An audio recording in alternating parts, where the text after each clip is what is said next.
Hi, Randy Hatcher, the author of The Birth of a New Workforce. Welcome back to my blog.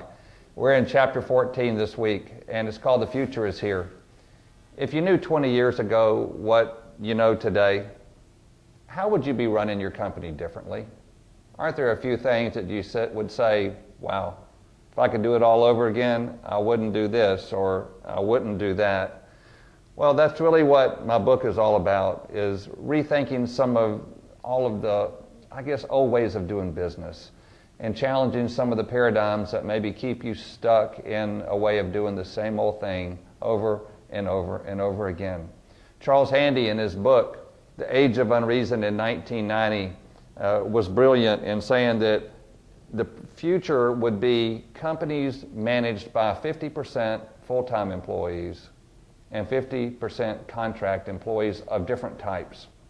Today, what I believe is companies are being run more and more by third-party companies, and some of these are in relationships, sophisticated outsourcing relationships. Some of these are in employees who are working out of their homes, but the bottom line is there are fewer and fewer full-time employees, and there are more non-traditional models being experimented with every day. Well, will we get to 50%? I'm not sure, but one of the things that you'll learn in chapter 14 is you'll see a model in the book of a three-tier workforce. And this three-tier workforce represents how you can identify what jobs in your company full-time employees should remain in the long run. And you'll also be able to see how a group of expert outsourcing employees can be brought in to the second tier. So you have your full-time employees, and then you have the outsourcing employees who formerly, basically, these were full-time regular jobs. And then how you can also maintain the flexibility in your company of having temporary workers or flexible workers of some type. So you've got a three-tier workforce model that can help you maximize your competitive strength.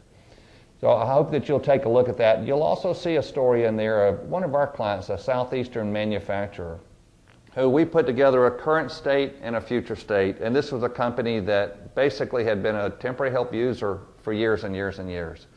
And we showed them that they could start using outsourcing partners. They could reduce their full-time headcount. They could bring in outsourcing partners that would bring in some new expertise.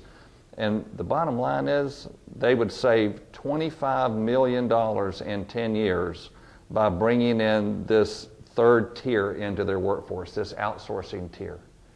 So I say that because there are, in many cases, very significant dollar savings that can be realized through an outsourcing partnership. But really, it's about focus. And what is your company focusing on every day? And as you get the number of full-time workers really smaller and smaller and smaller, and focused on what will keep you in business, you'll be a better company. You'll get more of every dollar that you're earning as a company into those parts of the company. But at the same time, you'll have partners in your company who are focusing on that non-core area like it's their core. Your company has to be better.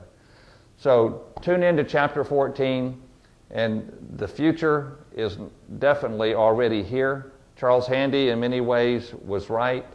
Companies that will be the most competitive in the world will be companies that learn to say, we can't do it all anymore. We're not good at everything, and there is somebody that's good at this. It's not us. Let's find out who they are. So thank you for tuning in. We'll see you next time.